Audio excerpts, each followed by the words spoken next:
15 तारीखला मतदार आहे आणि 16ला निकाल. मला असं वाटतंय ह्या म्हणजे निवडणुकीच्या निमित्तानं बॉम्बे वालों के लिए, बम्बई वालों के लिए, मुंबई करों के लिए एक ऐसा मौका आया है कि हम अपने जे लोकप्रतिनिधी ज्याला म्हणतो आपण निवडणुकीसाठी उभे असलेल्यांपैकी निवडण्याची संधी प्राप्त झालेली आहे आणि लोकशाहीचा सगळ्यात मोठा उत्सव आहे हा.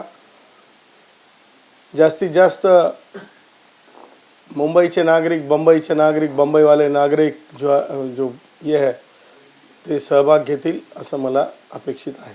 पण आपण जर बघितलं ह्याच कारणावरून आता मतदार यादीतील घोळ आणि बोगस मतदार या संदर्भात आता ही जी निवडणूक आहे काही केलं असं देखील बोललं जातं.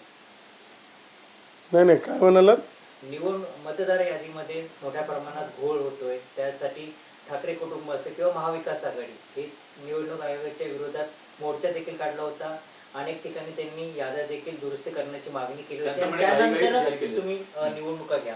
नाही बघा, हे तुम्ही जे सांगताय ना ते काय उद्धव ठाकरे, राज ठाकरे हे तुम्हाला सांगतो ना, तुम्हाला माहिती आहे का भरलेल्या भांड्याचा आवाज आणि रिकाम्या गाडग्याचा आवाज डब डब डब डब डब डब त्यांचं काय राजकीय अस्तित्व नाही, ते बस शोबाजी आहे.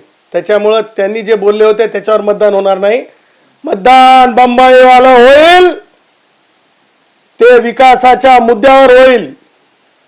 आज मुंबई में, आज बंबई में, आज मुंबईकरों के लिए पागडी सिस्टम, लाखों लोकांचा जीवाभावाचा प्रश्न, सेल्फ डेव्हलपमेंट, माननीय मुख्यमंत्री देवेंद्रजी यांच्या नेतृत्वाखाली माननीय आमदार श्री प्रवीण दरेकर यांनी ज्या प्रकारे सेल्फ डेव्हलपमेंट, अरे लोग मांगे बिल्डर की बात करते थे ये लोग, कौन? ये उद्धव वाले, ये सब लोग बिल्डर, ये बिल्डर वो, लेकिन हम बना सकते हैं, हम खड़े कर सकते हैं, सेल्फ डेव्हलप कर सकते हैं, ये बात है. ह्या गोष्टीमुळे मला असं वाटतंय की मुंबईच्या राजकारणातला चेहराच नाही तर मुंबईतल्या राजकारणाचं गणित बदललेलं आहे. माननीय देवेंद्रजीच्या नेतृत्वाखाली मुख्यमंत्र्यांच्या ज्या प्रकारे प्रवीण दरेकर, बघा राजकारण म्हणून मी बोलत नाही आहे, राजकीय वक्तव्य म्हणून मी करत नाही आहे, परंतु ही लोकांच्या मनातली गोष्ट आहे. टन टन टन टन टोल टोल टोल टोल टन टन टन टन टोल टोल टोल टोल, ना तर हे कोणाच्या मताचं होतं ना कोणाच्या हिताचं होतं, ते स्वहिताचं होतं. हे लोकांना आता पटलेलं आहे आणि म्हणून सेल्फ डेव्हलपमेंट असेल किंवा पागडीचा विषय असेल किंवा ओसी नसलेले इमारतींचा प्रश्न असेल, त्याही पलीकडे जाऊन मुंबई, नवी मुंबईमध्ये जी माडानी जी म्हणजे सिडकोनी घरं बांधली त्या घरांचा विषय असेल, त्यांच्या किमतींचा विषय असेल, मला असं वाटतंय की म्हणजे ज्या प्रकारे महायुती म्हणून महाराष्ट्रामध्ये त्यातल्या त्यात मोठ्या महानगरांमध्ये जे काम चाललेलं आहे, म्हणजे घरांच्या किमती 10% कमी करण्यात आल्या. ह्या सगळ्या गोष्टी लक्षात घेता सामान्य माणसाला काय पाहिजे? चुलीत गेलं राजकारण. सामान्य माणसाला पाहिजे निवारा, सामान्य माणसाला पाहिजे हाताला काम, सामान्य माणसाला पाहिजे नेता के बात में दम, नेता के बात में दम. पाद्र राजकारण पाहिजेत नाही. मला कोणाला हिनवायचं नाही, पण राज ठाकरेंचा वैचारिक DNA लोकांनी पाहिला. मला सांगा, राज ठाकरे म्हणजे दम येईपर्यंत स्टेजवर माझे मन सैनिक, माझे मन सैनिक, हे करतील ते करतील, प्रांतवाद, हे वाद, भाषावाद, ते वाद, टोलवाद, हे काय होतं? कोर्टामध्ये हाजीर हो म्हणल्यानंतर सामान्य मुंबईतल्या तरुणांना मला सांगायचं आहे, कोर्ट में हाजीर हो म्हणल्याच्या नंतर राज ठाकरेला हजर व्हावं लागलं. नुसता राज ठाकरे हजर झाला नाही तर त्या पुढे राज ठाकरेंनी काय कोर्टात बोलले हे मनसैनिकांनी डोळ्यात, नेटेड आईज म्हणतात डोळ्यांना, म्हणजे अगदी याला धरून, म्हणजे सायंटिफिक दृष्ट्या ते बघा तुम्ही, चॅनलवाल्यांकडून ऐका तुम्ही काय बोलले राज ठाकरे. मला म्हणजे काय उपराधिक म्हणायचं नाही, परंतु एक सामान्यपणे एक मन आहे मला, म्हणजे त्या कोर्टच्या केसच्या संबंधातूनही म्हणायचं नाही, मी नाही त्यातली, कडी लावा आतली. अशा प्रकारचं वर्तन जे अंदर है वो बाहर होना चाहिए, बाहर है वो अंदर होना चाहिए, अशा प्रकारचा राजकारणीच मुंबईकर, मुंबईवाला ह्यांच्यासाठी आवश्यक आहे. आणि मला असं वाटतंय की हिंदू राष्ट्र भारत हमारा मानणारा आता मुंबईकर आहे, बंबईकर आहे. आणि त्याच्यामुळे काय तुम्ही ते राज ठाकरे, उद्धव ठाकरे, मला असं वाटतंय ते काय म्हणजे चालणारं गणित बी नाही आणि ते काही राजकीय भांडवलही करू शकत नाहीत. ते भाग भांडवल स्वतःसाठीच आहे हे सगळ्यांना आता कळून चुकलंय. पण येत्या 1 ते 2 दिवसामध्ये ठाकरे बंधूंची युती जाहीर होऊ शकते. काँग्रेस शिवाय ही विशेष गोष्ट आहे, जाहीर होऊ शकते. अरे भाई, ते सख्खे भाऊ नव्हते ना, ते चुलत भाऊ होत ना. सख्खे आहेत की चुलत आहेत? पण चुलत भाऊ काय, युती काय, सोयरीक काय, सोयरपण काय, ती काय नवीन काय त्याच्यामध्ये? हा, त्यांच्याकडे काय आणि यांच्याकडे काय, दोनों के तरफ कुछ भी नाही. त्यांच्याकडे काय, यांच्याकडे काय, दोनों के तरफ कुछ भी नाही. त्याच्यामुळं त्यांची युती काय नाही ते बघा, ते असं काही चालणार नाही. मुंबईवाले कुछ चाहिए, तुम्हाला मी सांगितल्याप्रमाणे सिंपल फॉर्म्युला, पागडी, सेल्फ डेव्हलपमेंट, पागडी मुक्त मुंबई. तुम्हाला सांगतो सेल्फ डेव्हलपमेंट, स्वतःची बिल्डिंग स्वतःच्या मर्जीनं, स्वतःची पार्किंग स्वतःच्या मर्जीनं. आणि मला असं वाटतं की प्रवीण दरेकरांसारखं नेतृत्व, अमित साटमांसारखं नेतृत्व, त्याचबरोबर माननीय रवींद्र चव्हाणांसारखं नेतृत्व, हे खरं सांगतो मी तुम्हाला सांगतो, प्रवीण दरेकरांनी तर तुम्हाला सांगतो ते खरोखर सहकारचे रायझिंग स्टार आहेत. त्यांनी मुंबईचा चेहरा मोहरा बदललाय. अहो, सामान्यांना जिथं बिल्डर लोक 300चं घर देऊ शकत होते तिथं 550चं, जिथं 550 मिळू शकत 850चं घर.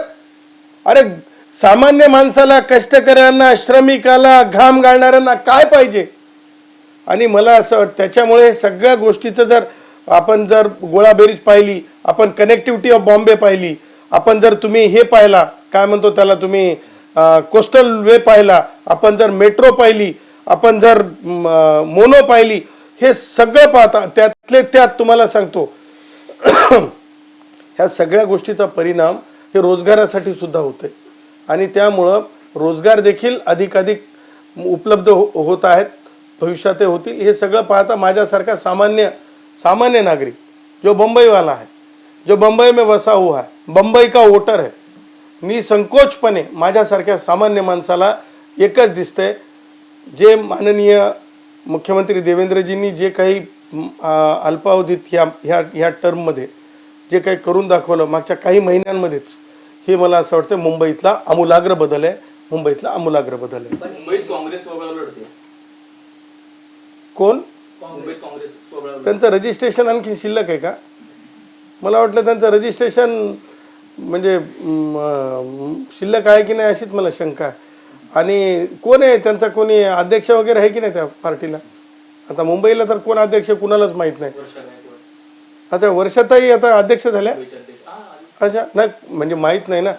म्हणजे कसं आहे की म्हणजे आमचे सन्माननीय एकनाथरावजी आपले गायकवाड साहेब होते, त्यांचं नावलौकिक होतं. आणि मला असं वाटतं की वर्षाताई थेट पदाधिकारी आहेत हे मला माहीत नव्हतं. हे आपल्या माध्यमातूनच आता समजलं. नाही, वर्षाताई जरी बळ हा शब्द वापरत असतील तरी काँग्रेसकर बळ कुठे आहे? काँग्रेसकर बळच नाही. बळ कशाला म्हणतात? त्याला जनाधार लागतो. बळ कशाला म्हणतात?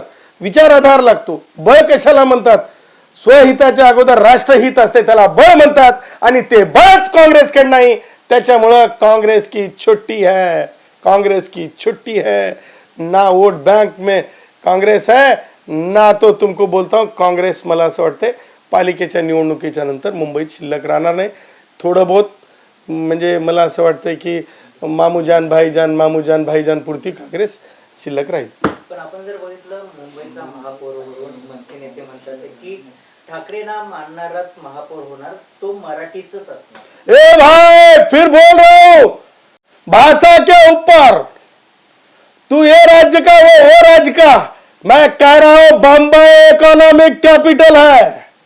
जो बम्बई का वो निवासी रहेगा, जो बम्बई का वोटर रहेगा, वो मूलतः कन्याकुमारी से कश्मीर तक वो हिंदुस्तानी होता है. और जो बम्बई में वास करता है, जो बम्बई में रहता है, हर कोई वो अपने मर्जी का मालिक होता है. राज ठाकरे तुम किसी के मर्जी के मालिक नहीं हो, और उद्धव ठाकरे तुम किसी के मर्जी के मालिक नहीं हो. तुम कहने पे कुछ नहीं होता. निवडणुकीच्या बाबतीत, महापौराच्या बाबतीत निवडून येतील जे नगरसेवक ते नक्की करतील. आणि मला असं वाटतंय की भारतीय संविधानामध्ये म्हणजे निवडून आलेल्या सदस्यांनी किंवा त्या पक्षांनी काढलेल्या व्हीपच्या आधारे महापौर निवडला जातो. आणि त्यामुळं मला असं वाटतंय की असा कोणताही राजकीय पक्ष असं म्हणू शकणार नाही की भाषेच्या आधारावर, नाही तर ती पार्टी डिस्क्वालिफाईड होऊन जाईल. जर राज ठाकरे म्हणला आणि उद्धव ठाकरे म्हणत असेल तर उद्या आम्ही निवडणूक आयोगाला सांगू की हे आताच भाषावाद करत आहेत. आणि भाषावाद करणं, प्रांतवाद करणं हे निवडणुकीच्या आचारसंहितेमध्ये बसत नाही. आणि त्याच्यामुळे निवडणुकीला जाण्याच्या अगोदर त्यांना गेट आउट व्हायचं का? निवडणुकीतून गेट आउट व्हायचं का? निवडणुकीतून गेट आउट व्हायचं का राज ठाकरे उद्धव ठाकरेला, त्यांच्या पार्टीला? कारण भाषावाद, त्याच्यामुळे प्रांतवाद चालत नाही. आणि महापौर वो भाषा कोई भी हो, वो धर्म कोई भी हो, लेकिन हिंदू राष्ट्र भारत हमारा मानने वाला हो. हर कोई जो अपनी बुनियाद के ऊपर अपनी त्याला काय म्हणतो की वैचारिक कुवतीच्या आधारावर त्या निवडून आलेल्या पक्षातले म्हणजेच नगरसेवक ठरवत असतात. त्याच्यामुळं भाषावाद किंवा प्रांतवाद हा मला असं वाटते निम्न गोष्टी आहेत, या निम्न विचाराच्या गोष्टी आहेत. आणि त्याच्यामुळं राज ठाकरे उद्धव ठाकरेला मी खरोखर एक सुज्ञ नागरिक म्हणून बंबई, त्यातले त्यात दादर, लालबाग, परळ मधला सामान्यातल्या सामान्य माणसासाठी कार्य करणारा मी माणूस आहे. इथं सगळे आजूबाजूलाच राहतात, सगळ्यांना माहीत आहे मी सामान्य माणसाशी जोडलेला आहे. त्याच्यामुळे प्रांतवाद कुणी करू नये, भाषावाद कुणी करू नये या निवडणुकीपासून. नाहीतर या निवडणुकीच्या नंतर किंवा निवडणुकीमध्ये कायदेशीर गोष्टींना सामोरं जावं लागेल. आपल्याला काय वाटतं की महापौर कोण बसेल? मला असं वाटतं की भाषेच्या आधारावर किंवा प्रांताच्या आधारावर किंवा जातीच्या आधारावर काही कारणच नाही. कारण हिंदू राष्ट्र भारत हमारा मानणारे बहुसंख्य आहेत मुंबईमध्ये, बंबईमध्ये. मग गुजराती भाऊ असो, महाराष्ट्रातला भाऊ असो, मराठी भाऊ असो कि उत्तर भारतातला भाऊ असो, it doesn't makes any difference. कोई भी महापौर बन सकता है. कोई क्या है उसमें? किसने कहा है? किसने कहा है? अहो, 7 समुद्रा पलीकड हिंदुस्थानी माणूस पंतप्रधान झाला की नाही? त्याच्यामुळे हे काय डबकाडातलं राजकारण करायला निघाले उद्धव ठाकरे आणि राज ठाकरे. छी छी छी छी. उद्धव ठाकरे आणि राज ठाकरे जर हे म्हणत असेल मराठी हिंदी अशा प्रकारचा कोण महापौर होईल तर छी छी छी छी. उद्धव ठाकरे राज ठाकरे जर असं बोलत असेल छी छी छी छी. संदीप देशपांडे यांनी असं सांगितलं की ज्या ठिकाणी आम्हाला बोगस मतदार सापडले त्यांना आम्ही मनसे स्टाईल दाखवू. संदीपला मला एवढंच सांगायचं आहे, स्टाईल होईल संदीप बाजूला ठेवा. संदीप एक वैचारिक पार्श्वभूमी असलेला युवक आहेत. आणि मला असं वाटतंय की वैचारिक म्हणजे धडपड असणाऱ्या युवकांनी ह्या सगळ्या अशा म्हणजे मला नाही म्हणायचं, म्हणजे मला हे म्हणायचं की अशा सगळ्या भानगडी गोष्टी करू नये. कारण संदीपच्या बाबतीत एवढंच मी म्हणेल की संदीपनी जे आहे म्हणजे फ्युचरिस्टिक राजकारणाचा विचार करावा.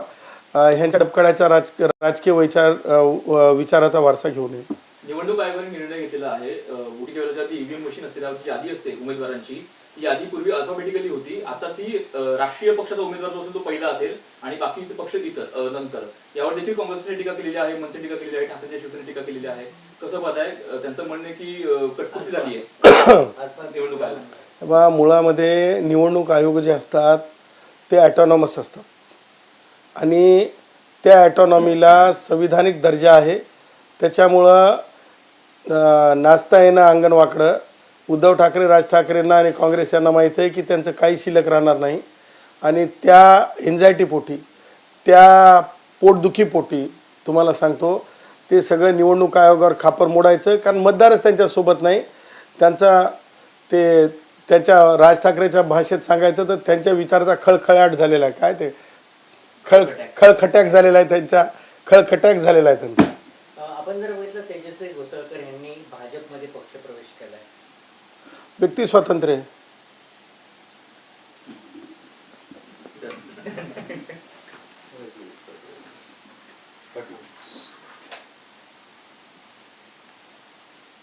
नंतर कॅमेरावरती करा, नंतर बंद ठेवा, माईक बंद करून टाका. ते टाका म्हणजे चालूच ठेवा असं आहे ते. आम्हाला एवढं कळतंय बे, काय सांगायला तुम्ही. हा सब